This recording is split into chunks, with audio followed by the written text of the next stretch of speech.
Thank you for joining us. This week we have guest Cheryl MacQuarrie, and Cheryl is a member of the VON, Victorian Order of Nurses, and she'll speak to us a little bit about how the VON is in our community and what is involved with the VON.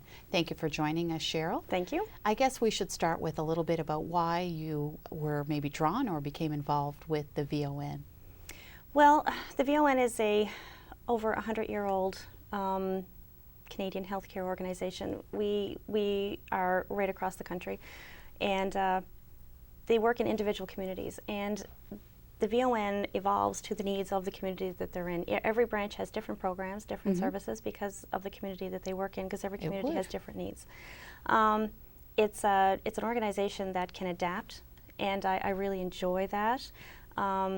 We implement new ideas, we implement new thoughts, we respond to the needs of the community, and that for me is an excellent way to work. Definitely, because things have to change, you would have to grow. Now, a number of years ago, you sort of said the organization prior to the show was sort of disconnected in the sense that every community ran it and the way that they thought, but you sort of joined forces. Tell us a little bit about that. When did that happen? I think that was completed in 2006, and we've become one organization right across the country. As you said before, our branches were individual, like satellites of VON. Yes. But now we have common paperwork. All of our things, that every branch would have their own this and that, and we have common pamphlets, we have common logo. Everything is across the board. It's great. We can harness a lot more resources with a bigger body. You can, as far as I mentioned a little bit again prior to the show about marketing, and it's just the VON, and it's known as the VON, and some people probably wouldn't even be able to tell you what it stands for anymore. They just associate it with an organization helping the community. What is the main benefit to the VON joining forces and really being that unified front? Well, we're a nonprofit charitable organization.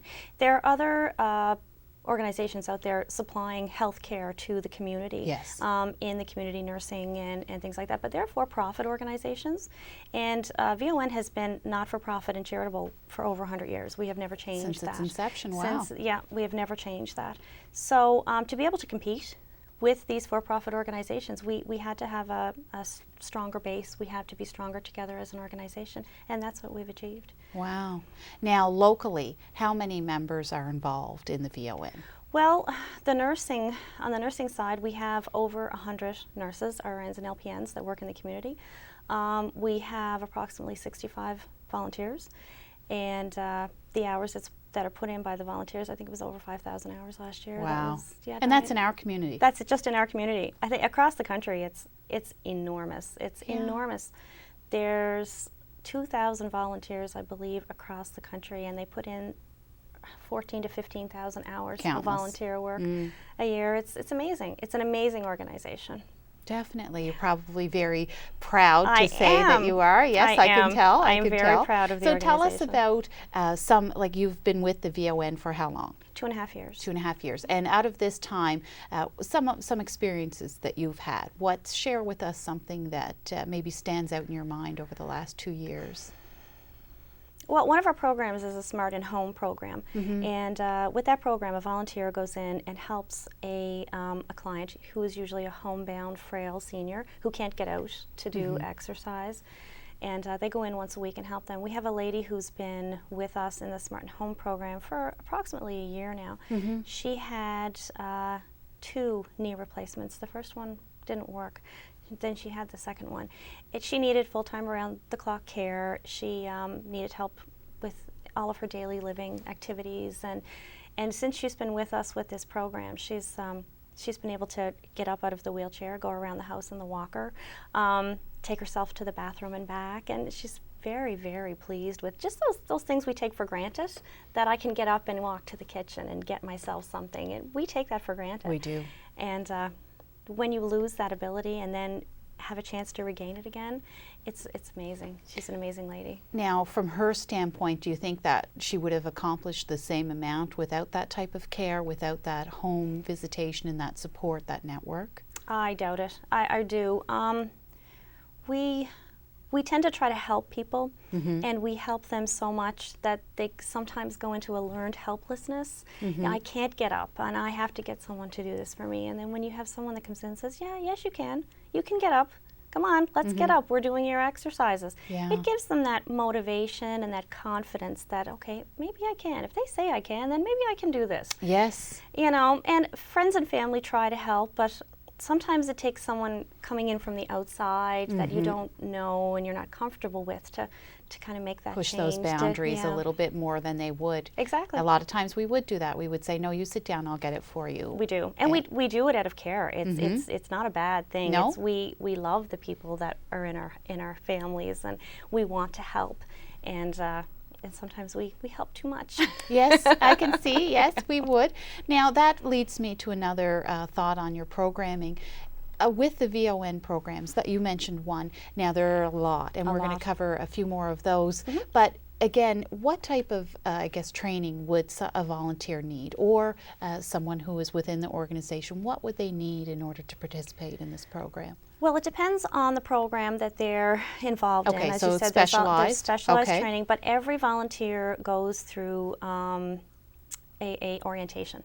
And the orientation includes who VON is, what we're about, because when a volunteer is out in the community and they're representing their organization, the organization they're volunteering with, they should have the basics of who that organization is. They should know who they're volunteering for. So they get some of our history, you know, how we came about in the country, a little bit of the changes that we've gone through as an organization, some boundaries. We do some work on some boundaries in the in the orientation process, because people volunteer because they care. Yes. You want to help. You want to help, and sometimes it's hard to not help more than what's within your scope of as a volunteer, and they don't want to say no, but there are limits. There are limits, and we have to do that for the protection of the clients. For sure. You know. Cheryl, we're going to take a break. We will be back in just a few minutes, and stay with us. Welcome back, and we're going to speak to Cheryl MacQuarrie, who is with the VON, a little bit more about the programs that they offer. So Cheryl, during the break we discussed the next topic, which is frozen favorites, and right away the name is catchy and sounds good. So tell us a little bit about frozen favorites. Frozen Favorites program is an excellent program.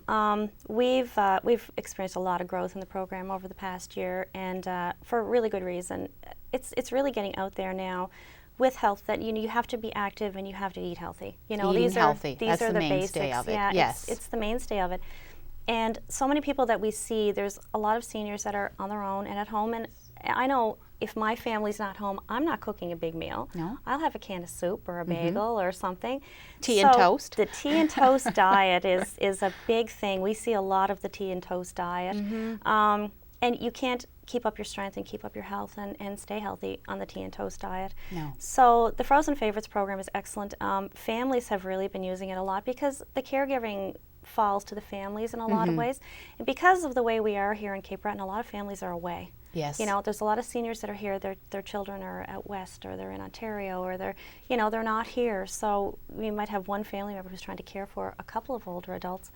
And this is a great help for them because the meals are put in the containers they're made in. You can either heat them in the microwave or in the oven, whichever the person's more comfortable with. They're very easy to open. So if someone has arthritis or things that we take for granted things yes. we take for granted, and they're nutritionally balanced. So it's a healthy meal, and it's a delicious meal. I have them for lunch fairly regularly, and so do some of the other office staff. They're good. You know, they are good. Yeah. We have fish and roast beef and all kinds of really So good it meals. would be available to seniors on what basis? They're requesting that, this is something that I need. How do you screen? Do you not? Do they pay? How does that work? It is a fee. We have to charge for them because we have to pay for them.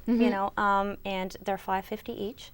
And they can be picked up at the office, or we do deliver. We do deliveries. Yeah, we do. Only by the case, though. And you can get the case assorted. It doesn't have to be the same thing. Okay, so it's not like a daily. It's you would purchase and they would deliver it as a case, and they're good to go for a couple of weeks. And yes, you can put them in your freezer and have them whenever you want. And wow, it's great. It's great. We had a gentleman whose son was in university in Halifax, And he'd pick up a case on his way to go visit him because at least he knew he wasn't eating Kraft dinner every day. So it was a good meal. So they're good meals, and they're which good is meals. the They're main delicious. part of it. Yep. Another program I know that you had mentioned you wanted to touch on, which was the Adult Day program. Yes. It's a fairly new program. Fairly new program. Okay. We started in November. We've been up and running since November and growing steadily. The Adult Day program is a partnership with Continuing Care. There are funders for the program, and it's an excellent program. Again, like we talked about with the helping, we're trying to help. Yeah. The Adult Day program is different with that because we have people that come in with maybe some early onset Alzheimer's or dementia or what they do, the staff does at the Adult Day program is they don't do for, they help you do for yourself. So it's excellent. So would you like a cup of tea? Well, then let's go to the kitchen and make a cup of tea. They cue the senior, they cue the person to help them, but they're involved, they're doing. And a lot of the clients tell their family members that they're going to work. Oh, okay. And they're going to the Adult Day program. We have to go to work today. So it's great, it's great. But everyone needs a sense of purpose and a sense of... And there would be, I guess, some relief for the family that is caring for them full-time with that type of program as well, which is also needed for them to, tend to their own lives and what needs to be done. Exactly. That's a huge component of the program. That a lot of the reason that Continuing Care wanted that program to be in this area was to help alleviate caregiver burnout, because caregiver burnout is high. Yes, here. and we are seeing an increase as far as in a number of challenging areas here, and because our population now, they know we're certainly involved a little more in the senior life, and that's the increasing part. The Vital Life program. A little bit about that. The Vital Life program has been around, for a long time. I think it originally came from the United States. We have taken it over, VON has taken it over in this area, and we're in partnership with PharmaSave Atlantic. The PharmaSave, different drugstores and different communities in Cape Breton, they distribute the vials. We get the vials from them, and we put the information in them, and then we put them back out in the community at the drugstore, because the point of contact for a lot of seniors is the bank, the drugstore. These are the places that they go, in church, of course. But that program has all the person's emergency information inside this vial, their medications, their next of kin, their doctor. So if EHS needs to be called, that they know, EHS knows to look for that in the refrigerator and the stickers on the refrigerator door. So they take all their information. They get treated quickly, more effectively when if a person can't speak for themselves, then you know what their condition is. And then they need it. They need it. And hence why it's called the Vial of Life. And it's free, and it's available. We give it to anyone who needs it. You can get it at the office, or you can get it at your local PharmaSave. Wow. All sorts of good programs. We'll touch on another, In Touch.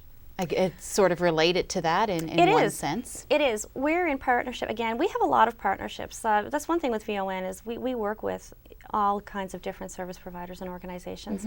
It's important to link up. You can't be just a one-trick dog doing one thing. And there's so many great organizations that are doing so much good work in the community. So we willing to. We try to partner with as many of them as possible. We partner with Northwood In Touch because they're also a nonprofit. They have similar values and as we do as an organization. What we do is our volunteers install the Northwood units into the clients' homes. It's a volunteer program. Northwood uses volunteer groups and organizations all through Atlantic Canada to install those. And it's a bit of a fundraiser for us too. The installation fee goes back to our organization to help offset our costs. So it's a great program. We're going to talk a little bit about the costs associated with these programs after the break, and we'll take a break. Thank you.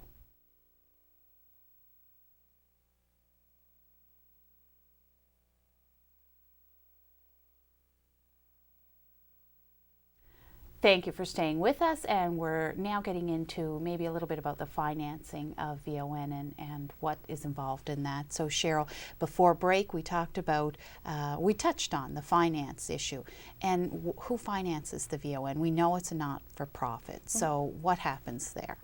Well, VON is in our office and in all the offices, there's two sides to it that evolved from the nurses being in homes and being in the community and seeing things that weren't being taken care of. People had needs that weren't being filled by other organizations, and they couldn't find anyone to fill those needs, so they decided to do it themselves.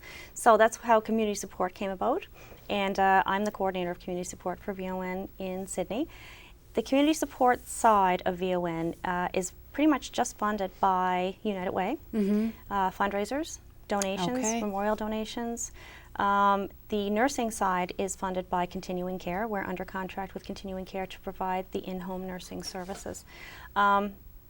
So we have a major fundraiser coming up in February. That's we've kind of grown with this over the past couple of years. It's at the Delta. It's a Chocolate Lovers Valentine's auction, and it was quite successful last year. The food is excellent. Okay. Well, that's a good reason. Chocolate Lovers, we want to go now. Yeah, it's fantastic. It's great. And the community has been excellent to us to donate auction items, and it's been great. You hear stories all the time about people whose lives have been touched by VON, whether it's in their own family or in their extended family or a neighbor or someone, and they're saying, oh yeah, we got great service from VON, and they were so great to Mom when she was sick, or yes, definitely we'll donate an item for you. So, oh, and what a good way to make a connection in the community. They understand that you're there, they understand why you're there, and they're glad that you're there. Yes. So why not contribute? What about the volunteers or the staff? How do you go about recruiting? What's the basis for that? Can anyone join? How does that work? In community support, anyone can volunteer. I mean, of course, we have our guidelines. You have to pass a police record check, and then there's some training that has to be done, and program-specific training outside of the orientation. Then there's program-specific training that's done. But other than that, yeah, anyone can join. Come on over. We'll take you. It's great. Yeah. Okay. Yeah, for sure. And there probably would be people with area of expertise that might be able to, this is not their full-time job, but I can assist sometime at some point.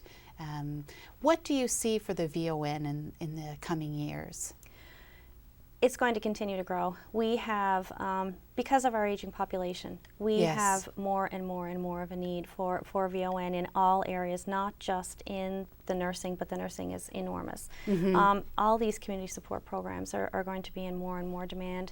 It's going to grow and grow and grow. It's been around for 100 years, and I think we'll be around for another 100 more.